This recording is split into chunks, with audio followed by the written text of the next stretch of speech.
Hi, everybody. Welcome to Audiotree Live, the place to discover your next favorite band. My name is Austin. Today is Sunday, July 13th, and I am pleased to present Worldsworst, the SLC-based grunge project that Stereo Gum is called one of the best new bands. Their new album, American Muscle, is out now, and we're all about to get a taste. Ladies and gentlemen, Worldsworst.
Hey guys, something interesting you might not know about this YouTube channel is that 80% of you watching this video right now are not subscribed. So, if you could, please hit that subscribe button below, and we're gonna do our best to keep bringing you the most amazing musicians from all over the world to play for you guys. All right, back to the show. Hell yeah, we are here with Andrew, Jackson, Jake, and Zach from Worldsworst. You guys push so much sound in this room. I mean, people at home are watching this, cannot exactly tell, but it's like very, very loud in here, and it's all like just crushing me, and it sounds really, really nice. You guys, welcome to the show, first of all. Thanks for having us. I want to start by talking a little bit about Andy's Twisted blog. I noticed there's a theme running through it that has to do with food, and I just want to throw out some quotes, and maybe you can elaborate on this more about what food means to this band in particular. So, I ate kava for the first time that night, and I would get it again if it was available near me. I ate the best burrito I've ever had in my life that night. San Diego is the home of the California burrito, and they did not disappoint. We played Portland, and it was awesome as fuck, and we ate at a weird bar/diner in the morning, and it rocked. So tell me about what food means to this band. Is this something you're constantly seeking out on the road? What's it like at home, when you're just trying to get a meal? Well, first off, you really highlighted my literary skills there. The blog is really boring, I think, maybe now, but food is awesome. I mean, that's like the whole reason we tour is to eat like regional food. That's the whole reason anyone should tour. Yeah, it's awesome. We just drove through like the Midwest, so we got a Runza, if you know what that is. We got to shout out Runzas on here. Yep. I'm getting a yes from Justin. Yeah. What is a Runza? So it's like the best kept secret, maybe for good reason, but okay. In just Nebraska, you can get essentially like a homemade Hot Pocket with cabbage at Runza restaurant. We get it every time. We have to. We can't say no to it. It's really interesting. It's not for everyone. I'm not even sure it's for me, but we have to get it. All right.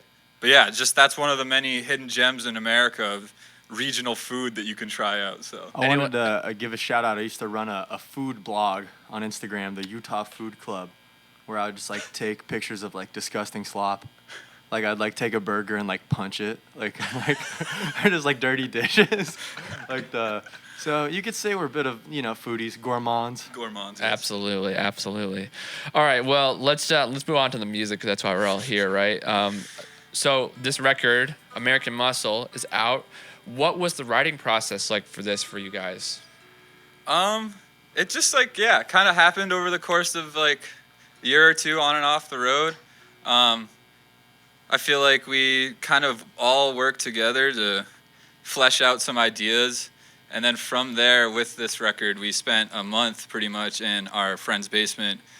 Shout out Rocky and Kat. Spent like a month down there just kind of throwing things at the wall, seeing what stuck, trying out new ideas.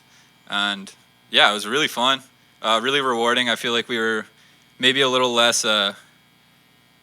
I think we were pretty relaxed with this, just trying things out, seeing where it goes, and yeah, it was a blast making it, honestly. What kind of lyrical themes were you kind of exploring at all, if any at all? I mean, I think like this album's not like a concept album, Mm-hmm. So it's like I feel like all the songs are kind of just collections of like experiences or like feelings throughout that like year, and like how that changes. I don't know if it's like maybe a through line in like ideas, but if there is, it's on accident. Like maybe I was like sad the whole year on accident, but it was not like a thought out idea in that way. Anyone else was sad? Was anyone else sad that whole year? Nah, I'm up, man. I'm chilling, baby. Feeling good. I honestly don't even think I was sad all that year. Oh, but, okay. I maybe made a record about it. So Amazing. You put yourself in the sadness and then you transmuted it. How do you guys know when a song is done when you're working on this band? Oh yeah, feel it. You feel it. The songs are pretty abrupt, and they're like they just hit you and then they just sort of end. And is that like on the mission statement, or is it just how it goes? yeah, I like the brevity kind of thing of it all. I like that it's like in and out, just like boom, start, boom, that's the end. It's like none of the songs, I don't think we go over like 3 minutes rarely per like song length. Mm-hmm. Really just like I don't know, leave them wanting more. You don't want them to get bored of the riff, maybe, I guess, you know? I think we made a conscious effort this time around for our second LP to not overthink it. I think we have been in a place before where like a band thinking about songwriting and stuff, and we just kind of wanted to let one rip and not think about it and like have some happy accidents, you know, along the way. So we tried really hard to not think about lyrical themes or how the song starts and stops. You know, we just tried to rip one. It makes sense, especially with the production style in particular. I think there's a real pull these days to go into like high production value, and there's a very raw energy to this record. Clearly, that's an intentional thing. What were you guys ever thinking about? You know, highly producing it. You know, doing something that was more polished at all, or was it like just not even in the cards? No, I don't think that's really our vibe. I mean, it's like you see it here. It's like it's not a perfect product. It's not clean. It's pretty nasty. It's pretty noisy. I think that's like something we were actively trying to capture with recording is like we don't want to accidentally make something clean because that's not us. You know, it's like we're noisy and we have like some mistakes and blemishes on it and stuff, but that's like personality. It's very human, and I like that a lot in a record. I think bands should take a note from you for that. You know, it's pretty easy these days to edit and mix and polish and resample and all that stuff. So yeah, I guess if you're at home trying to make your own record, maybe take a note from these guys. You don't have to do it that way, and you can still play on Audiotree. I would love to hear some more music. Sweet, Love to play let's do it.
That was Motor Mouth by Worldsworst. Guys, that riff is so sick. How did you come up with that? I don't know. I just sit around and play like acoustic guitar mostly, and like, yeah, my girlfriend's like trying to watch TV and I'm noodling around, so probably came out from some Real Housewives of Salt Lake episode that I was playing in the back, and then took it to these guys. You read my mind on the next question. Are you still watching Real Housewives of SLC? Of course. Okay. They're in the off season right now. But yeah, I'm keeping up. I have a lot of friends that have met some of them. I haven't been so lucky yet, but I'm like going to their haunts. I'm trying to check out. I'm up in Park City, just hanging out on the street, hoping I'll bump into one of them, but hasn't happened yet. I need that photo though, really bad. Why should the rest of the world be watching this show, do you think? Oh, just, the drama. They're going through so much, and they're always fighting. And I just hope that they figure it out, and there's a season where there's no conflict, and they all just drink wine and hang out at a fire. And it's just the best season ever. Them just joking around, having fun. But who's really lighting up your fire in terms of you like really want the best for them, and who is like pissing you off right now? Oh man, I don't know if I want to air this. Okay. But it does change a lot. How about the ones you're rooting for? Let's skip the negativity.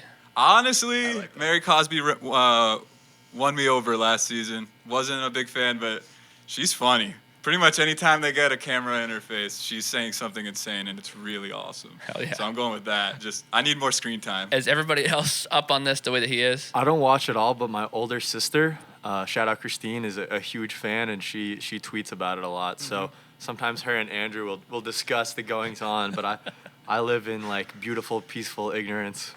Yeah. Same thing with my sister. Shout out Julianne. She doesn't really listen to the band, but she follows the blog for his updates. Nice. Your opinion matters, man. Thank you. This is cool. A lot of blog promo on this. Yeah. And I mean, it was cracking us up earlier, man. The video content on there is really good. If you go check it out if you're at home. I'm not gonna spoil it for you. How did you guys all meet though? I feel like the short answer to that story is like skating. Okay. It's like me and Zach lived together, and we skateboard a lot, especially at that time. And then through that, met Jake through skating, and then music wasn't really like what brought us together though. It was like we were just all friends hanging out, and then me and Jake both were starting stuff up kind of at the same time, and I said I'll play bass for him and he'll play bass for me, and now we're here. Jackson we toured with in the South, came in a little later, but yeah. Me and Jake are best friends from South Carolina. Whoa. And he went to university out in Utah when he met these guys, and I met them around the same time. I'd go out to visit him about once a year. Beautiful. And now I live there, and now I play in this band. It's funny how life works, man. Yeah. So what's the SLC scene like these days? It's dope. We got Post Malone lives out there. NBA Youngboys He's big on in house arrest he's out big in there. the DIY scene. Yeah. He Dude, comes to actually, show? he pulls up the hardcore shows. Like, Does he really? Yeah. But no, Salt Lake is really cool. There's a ton of cool bands. There's a lot. I mean, I'm sure this is the same as ever. There's a lot of screamo starting up, like 16-year-olds with like baggy jeans. Yeah. But there's some cool bands. I feel like Salt Lake is pretty slept on. Generally considered like flyover country.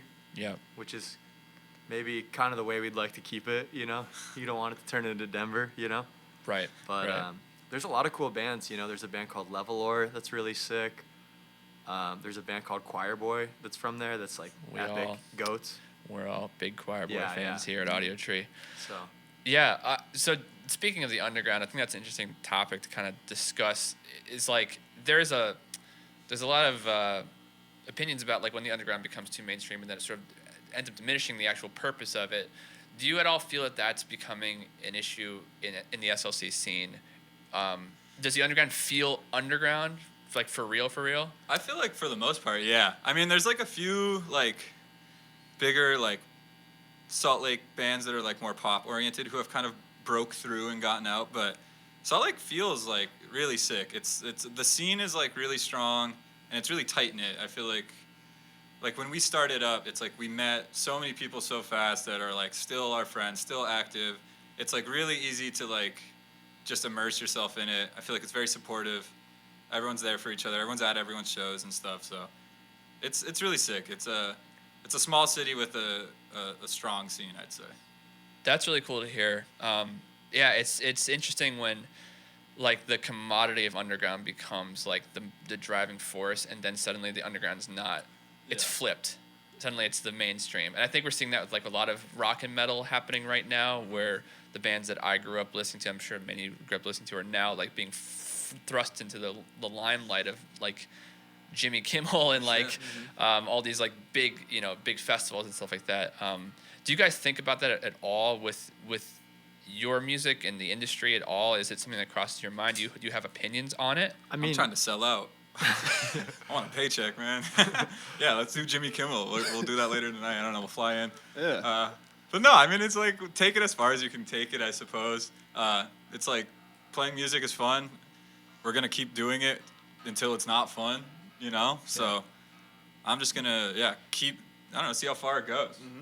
Ride it till the wheels fall off. If that's Jimmy Kimmel, that's Jimmy Kimmel. I don't know. But I think maybe it's a bit like damned if you do, damned if you don't, I think the industry is leaning that way. It's catch-22 no matter what in this ridiculous structure we're in. Were you going to say something? Yeah, I was just going to say it's like very kind of interesting. Guitar music is very back, like every 13-year-old is like, bumping Alex G on TikTok. So it's like now's the time to start a band, That's, Yeah. It's cool, man. Well, thank you guys so much for being here today. It's been awesome having you. I'd love to hear one more song before we close it out. Yeah, of course. Thanks. Thank you so much for having us. Absolutely.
Worldsworst on Audiotree Live. Thank you guys so much for being here again. I really appreciate you guys taking the time. It sounded amazing. Thank you guys for watching. Thank you to our camera team, to our audio team, to all the editors, dogs, and artists here at Audiotree that make this thing go around. Just so you know, this is available right now on all streaming services. So Spotify, Apple Music, wherever you get your music, it's there. You can look it up. You can also subscribe to the YouTube channel below. It helps us out a lot. We do a lot of work to make this show happen, so every subscription helps us out. So thank you guys again for watching. My name is Austin. This has been Audiotree Live. We'll see you next time. Peace.